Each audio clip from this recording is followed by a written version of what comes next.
ভাইরে, ইদানিং Facebook YouTube ঢুকলেই একটা ডায়লগে শুনি, আর সেটা হলো অনুপ্রেরণার আরেক নাম থটস অফ বিলাল ভাই। শুধু তাই না, এক বোকা চন্দ্রকে তো দেখলাম ভাইরাল হওয়ার জন্য বলতেছে আমার কন্টেন্ট ক্রিয়েশনের যাত্রা শুরু হয়েছিল থটস অফ বিলাল আব্বাকে দেখে।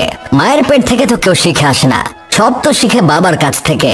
আবার দেখি আরেক মেয়ে বলতেছে ভালোবাসার আরেক নাম থটস অফ বিলাল ভাই।